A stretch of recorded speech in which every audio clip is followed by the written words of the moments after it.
के नेता हैं। आज उनसे बात करते हैं पप्पू यादव जी के जो गिरफ्तारी हुआ है उसी के संदर्भ में। नमस्कार सर। नमस्कार सर, पहले तो ये बात बताइए कि पप्पू जी की गिरफ्तारी हुई क्यों है, क्योंकि बहुत असमंजस है इसमें।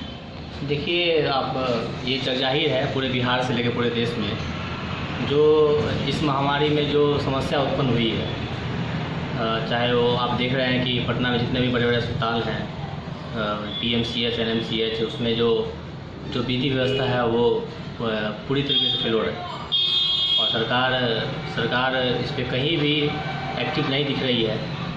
तो एक बिहारी होने के नाते पप्पू यादव जी का कर्तव्य था कि वो कैसे अपने लोगों को मरते हुए देखते। तो आप जानते ही हैं कि पप्पू यादव जी बिहार में या पूरे देश में कहीं भी आपदा विपदा आती है तो सबसे पहले आपको पप्पू यादव जी ही आपको हर जगह मिल जाएंगे, हर जगह वो सेवा करते हुए मिल जाएंगे। तो पटना में भी उन्होंने PMCH में लगातार उन्होंने मरीजों के लिए ऑक्सीजन से लेके भोजन से लेके हर सुविधा उपलब्ध कराने का प्रयास उन्होंने किया और लगातार प्रयासरत थे। तो और जितने भी पटना में जो निजी अस्पताल हैं, जितने भी पटना के बाईपास में जितने भी निजी अस्पताल हैं, वो मतलब इस महामारी के आड़ में लोगों का ज़बरदस्त शोषण कर रहे थे। 2 दिन 3 दिन का 3 लाख 4 लाख रुपया चार्ज कर रहे थे। एक रेमडेसिविर का 40 से 50 रुपये चार्ज कर रहे थे।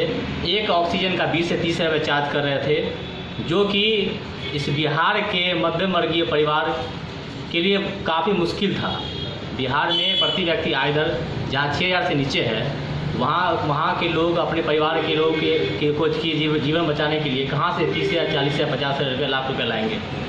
तो पप्पू यादव जी ने हर संभव लोगों का प्रयास करने का मदद करने का प्रयास किया। विभिन्न अस्पतालों में जाकर मरीजों के बेहतर स्वास्थ्य के लिए उन्होंने ऑक्सीजन से लेकर जितने भी दवा भोजन तक का उपलब्ध करवाया। तो यही चीज़ और सबसे जो बड़ी बात सामने निकल के आई है, जहाँ लोग एम्बुलेंस की बिना लोगों की जान जा रही है, जहाँ लोग ठेले रिक्शे से मरीज़ को अस्पताल ले जा रहे हैं, सबको ठेले रिक्शे पर लाने को मजबूर हो रहे हैं, वहाँ बीजेपी के एक सांसद पूर्व केंद्रीय मंत्री राजीव प्रताप रूडी ने अपने सारण स्थित फार्म हाउस पे दर्जनों एम्बुलेंस छुपा कर रखे थे। पप्पू यादव जी को पता भी नहीं था कि वो एम्बुलेंस किसका है, किसके सांसद कोष से खरीदा गया है। लेकिन पप्पू यादव जी को जानकारी हुई कि ऐसे विकटतम परिस्थिति में जो एम्बुलेंस के बिना लोग मर रहे हैं, वहाँ पे सारण की एक जगह पे दर्जनों एम्बुलेंस छुड़ा कर रखा गया है। तो वो कुछ दिन पूर्व ही एक सिवान के पूर्व सांसद शहाबुद्दीन जी का निधन हुआ था, तो उनका वहाँ पे जाना पहले से ही कार्यक्रम तय था। तो पप्पू यादव जी वहाँ भी गए।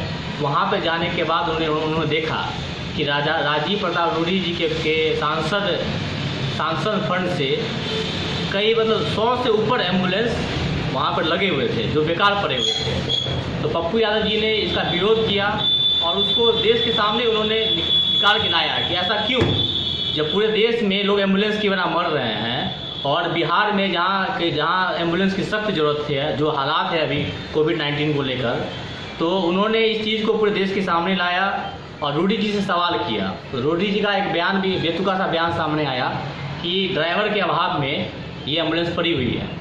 तो शायद रूडी जी को या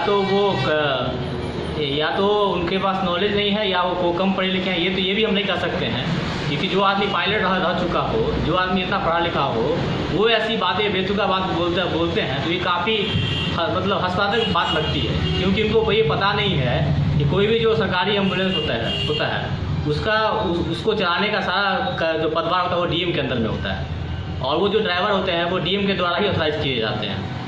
तो जिस सांसद को ये पता ना हो ये सरकारी एम्बुलेंस का जो ड्राइवर होता है वो कहाँ से निर्गत होता है और वो बड़ी लंबी चौड़ी बात करते हैं, तो खैर जो भी हो उससे उनकी बदनामी हुई, भारतीय जनता पार्टी की बदनाम हुई, उसको ये लोग पचा नहीं पाए।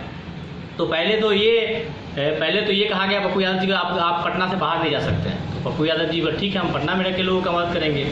फिर उनको कहा गया कि आपको हाउस अरेस्ट कर लिया गया है। पप्पू यादव ठीक है, हम घर में ही रहेंगे, घर से बाहर नहीं जाएंगे। फिर उनको कहा गया कि आप लॉकडाउन का उल्लंघन किए हैं, आपने कानून की धज्जियाँ उड़ाई हैं, इसलिए आपको हम थाने ले जा रहे हैं। जब थाने उनको ले जाया गया तो वहाँ से बात निकल के आ रही है कि ऊपर से काफ़ी दबाव पड़ रहा है आपको सेंडअप करना पड़ेगा। पप्पू किस अपराध में आप सेंडअप कीजिएगा? तो उन्होंने पहले कहा कि लॉकडाउन का उल्लंघन, तो सुप्रीम कोर्ट का आदेश है कि लॉकडाउन के उल्लंघन के मामले में आप किसी भी व्यक्ति को सेंडअप नहीं कर सकते। तो एक 32 साल पुराना मामला था, वो भी फर्जी मामला था। उस मामले में ये था कि पप्पू यादव जी पे अपहरण का केस था। तो 32 साल पुराना मामला ये था कि उन पर एक अपहरण का मामला दर्ज हुआ था। तो अपहरण के मामला दर्ज होने के 10 दिन के बाद ही जो अभियुक्त थे, जिनका अपहरण हुआ था, वो 10 दिन बाद खुद ही रिकवर हो गए थे। और उन्होंने कहा था कि ये बाय मिस्टेक हो गया था, पप्पू यादव जी का इसमें हाथ नहीं है। और बाकी जो 2 और जो जिनके नाम पर प्राथमिकी दर्ज था, उनको लोअर कोर्ट से ही बरी कर दिया गया था। इस केस में कोई जान था ही नहीं। और ये चीज़ पप्पू यादव जी की नॉलेज में नहीं था कि ये केस का ऐसे उनका बेल टूट चुका है और ऐसे सरकार उन पर कार्रवाई करने के पक्ष में है। ये पूरी तरीके से सरकार का रचा हुआ एक परतंत्र है। आप जो अरेस्ट वारंट जो देखेंगे आप, वो 22 मार्च का है। और 22 मार्च के दिन बिहार दिवस होता है, उस दिन सारा कोर्ट बंद होता है। ओवर राइटिंग किया हुआ उसमें।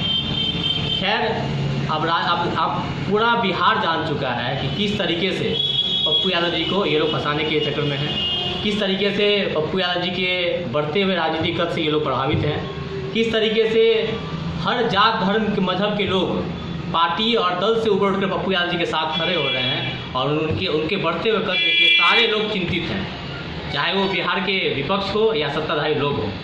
यही है, लेकिन इससे हम लोग घबराने वाले नहीं हैं। जो सेवा भावना, जो सेवा का काम उन्होंने शुरू किया है, वो लगातार निरंतर जारी रहेगा।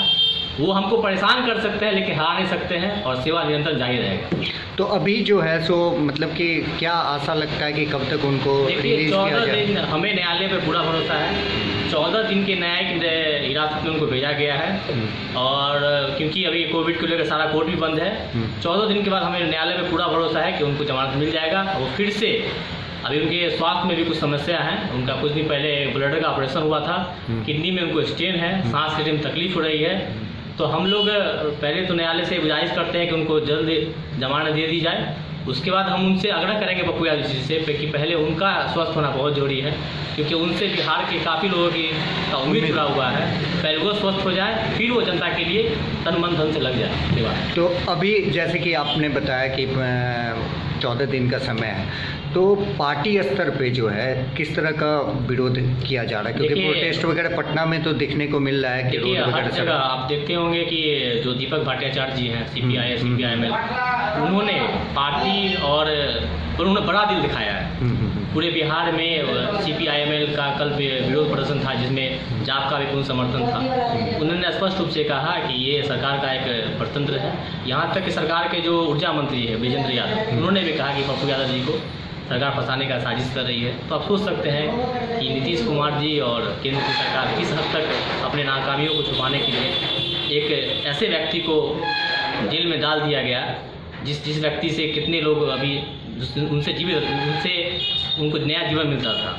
ये तो जनता देख रही है, जनता जवाब देगी। और वो पप्पू यादव जी तो कोई वोट के लिए सब करते नहीं है। चुनाव जीत हो हार हो, अब वो किसी का मदद जात से, धर्म से, मजहब से पूछकर नहीं करते हैं। उनका इस स्पष्ट मानना है कि किसी भी इंसान के लिए प्यार जो है सबसे बड़ा कर्म होता है और मदद सबसे बड़ा धर्म होता है। इसी सेवा भावना के साथ सेवा करते हैं। आप भी पार्टी से जुड़े हुए हैं जी। तो आप अपने क्षेत्र में, समस्तीपुर क्षेत्र से आप बिलोंग करते हैं, तो आप अपने क्षेत्र में किस तरह से ये काम कर रहे हैं? क्योंकि सेवा, आपने पहले ही बोल दिया कि सेवा करना हमारा पहला काम है जी। तो कैसे आप काम कर रहे हैं यहाँ के लोगों? देखिए, यहाँ पे जो भी सामाजिक लोग हैं और कई सारे संस्थान हैं जो अभी लोगों का, जितने भी मरीज हैं और जितने भी जो गरीब तबके के लोग हैं, उनका हर संभव लोग प्रयास कर रहे हैं। और जहाँ तक लोगों का सेवा का सवाल रहा, तो हमारे माध्यम से भी, पार्टी के माध्यम से भी, जहाँ पे भी लगता है कि हाँ मरीज़ को ऑक्सीजन की ज़रूरत है, मरीज़ को बेड की ज़रूरत है, मरीज़ को रेमडेसिविर की ज़रूरत है, तो हम लोग उनका हर संभव प्रयास करने का प्रयास करते हैं। और चूँकि हम लोग ना सत्ता में है ना विपक्ष में, अपने निजी कोष से, अपने सौजन्य से जहाँ तक मदद किया जा सकता है उतना करने का प्रयास हमेशा करते हैं। और हमारे अंदर इच्छा शक्ति है, अब पूरे जाप के हर कार्यकर्ता के अंदर इच्छा शक्ति है। वो चाहते हैं और वो जानते हैं किस तरह से लोगों का मदद किया जाता है और किस तरीके से हम लोग इस जात धर्म के चैन को तोड़ के एक मानवता के नया मिसाल कायम करें। जी बहुत बहुत धन्यवाद।